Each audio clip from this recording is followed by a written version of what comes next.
ఢిల్లీ ముఖ్యమంత్రి Aam Aadmi party chief convener Arvind Kejriwal పై conman Sukesh Chandrashekhar సంచలన ఆరోపణలు చేశారు.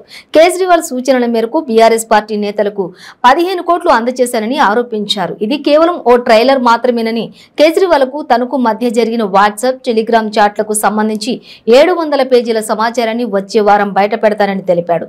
ఈ మేరకు సుకేష్ చంద్రశేఖర్ మీడియాకు ఓ లేఖ విడుదల చేశారు.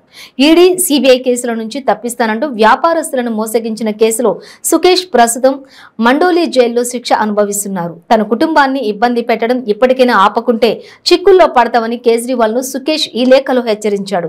కేజ్రీవాల్ అవినీతికి సంబంధించిన చిట్టా మొత్తం తన దగ్గర ఉందని, అదంతా బయట పెడితే ఆప్ అధికారి పీఠం కుప్పకూలుతుందని సుకేష్ చెప్పాడు. త్వరలోనే కేజ్రీవాల్ తీహార్ జైలుకు వెళ్లడం ఖాయమని అన్నారు. కర్ణాటకలో ఆప్ ప్రభుత్వాన్ని ఏర్పాటు చేయాలనే కలలన్నీ కల్లాలవుతాయని చెప్పి కేజ్రీవాల్ ఓ జోకర్ గా మిగిలిపోతాడని సుకేష్ తన లేఖలో వివరించాడు. హైదరాబాద్ లోని బీఆర్ఎస్ పార్టీ ఆఫీసులో ఓ నేతకు 15 కోట్లు అందజేశానని సుకేష్ చెప్పాడు.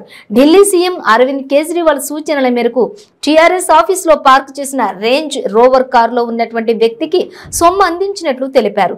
ఈ డీల్ మొత్తం కోడ్ వర్డ్స్ లో జరిగిందని, 15 కేజీల ఘీ అంటే 15 కోట్లు అని చెప్పాడు.